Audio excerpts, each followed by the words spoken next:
जो हमें मिला है वो एटम बॉम्ब है। मतलब एटम बॉम्ब है, फटेगा तो आप इलेक्शन कमीशन आपको दिखेगा नहीं हिंदुस्तान।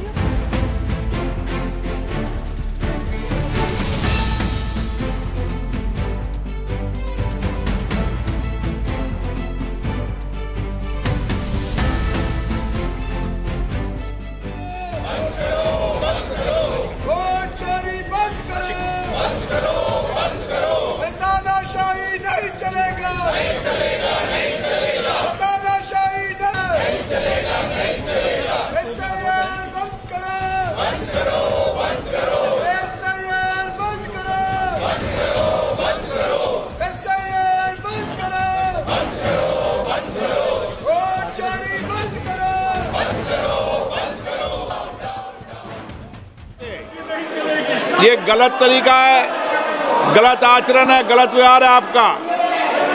बालू जी, आप वरिष्ठ सदस्य हो, आपको ये उचित लगता है क्या? आप संसदीय परंपराओं का पालन करना चाहिए आपको। आप इतने वरिष्ठ सदस्य होने के बाद भी आप इस तरीके का व्यवहार करें, तख्तियां लेकर आए, नारेबाजी करें, माननीय सदस्य, उचित नहीं है।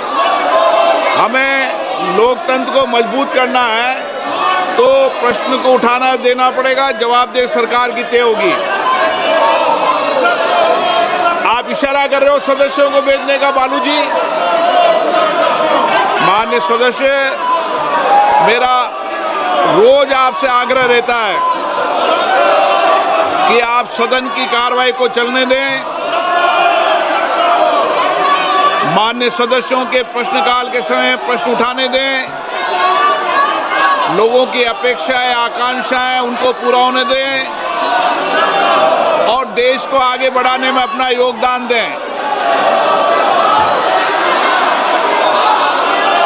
और देश में जो परिवर्तन हो रहे हैं उसके बारे में भी अपनी बात को कहें। नारेबाजी करने से, तख्तियां लहराने से आप जनता की अभिव्यक्ति नहीं कर रहे हैं।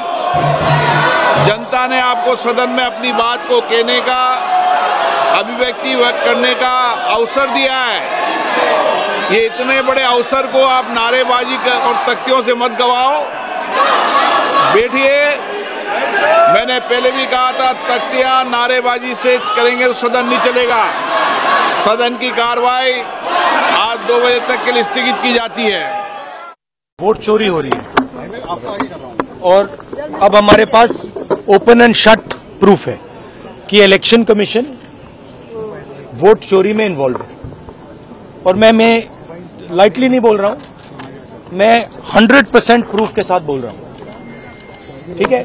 और आप सबको पता लग जाएगा, जैसे ही हमने ये रिलीज किया, पूरे देश को पता लग जाएगा कि इलेक्शन कमीशन वोटर चोरी करा रहा है। किसके लिए करा रहा है? किसके लिए करा रहा है? बीजेपी के लिए करा रहा है। ओपन एंड शट है, नो क्वेश्चन। हमें मध्य प्रदेश में सस्पिशन था, लोकसभा में सस्पिशन था, महाराष्ट्र में वो थोड़ा आगे गया, स्टेट लेवल पे हमें लगा कि यहां पे चोरी हुई है। वोटर एडिशन हुआ था, 1 करोड़ वोटर्स ऐड हुए थे। फिर हम थोड़ा डिटेल में गए, हमने कहा देखो अब इलेक्शन कमीशन तो मदद नहीं कर रहा है, तो थोड़ी ग्रैन्युलैरिटी में जाना है, गहराई में जाना है। तो हमने अपना ही इन्वेस्टिगेशन करवाया, उसमें 6 महीने लगे और जो हमें मिला है वो एटम बॉम्ब है। मतलब एटम बॉम्ब है, फटेगा तो आप इलेक्शन कमीशन आपको दिखेगा नहीं हिंदुस्तान में। Thank you. अच्छा, एक और बात जो सबसे जरूरी बात है, और मैं ये बड़ी सीरियसली बोल रहा हूं, जो भी ये काम कर रहे हैं, ठीक है, इलेक्शन कमीशन में जो भी ये काम कर रहे हैं, right from the top to the bottom, आप एक बात याद रखिए, आपको हम छोड़ेंगे नहीं।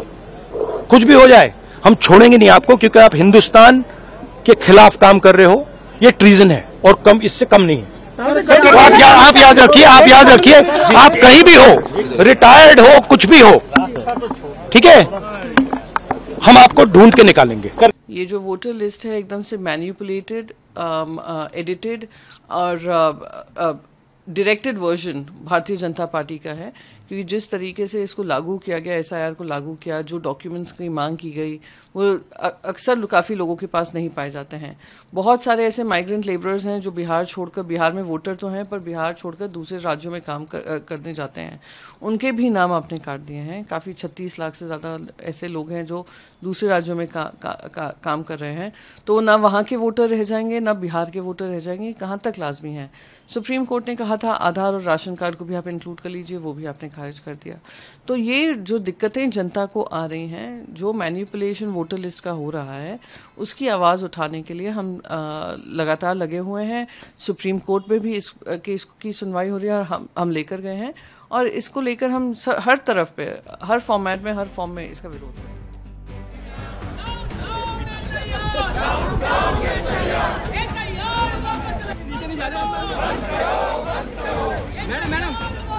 मैडम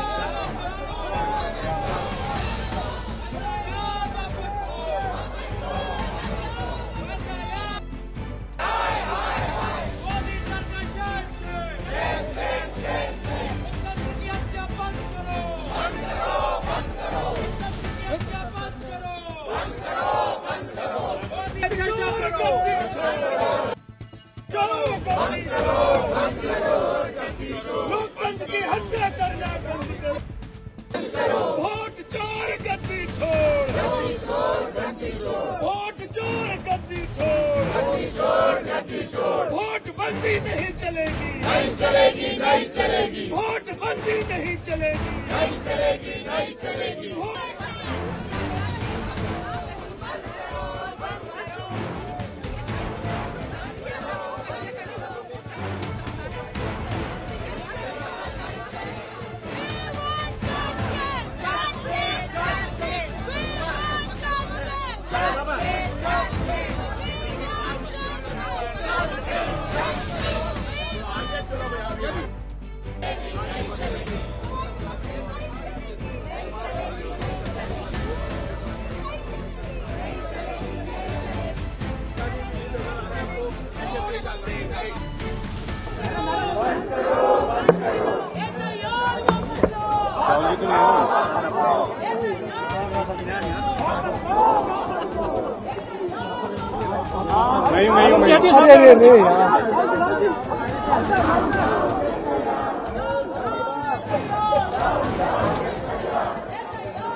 मैडम एसआईआर के मुद्दे पर लगातार धरना प्रदर्शन जो है वो हो रहा है, और ठीक मेरे के साथ आप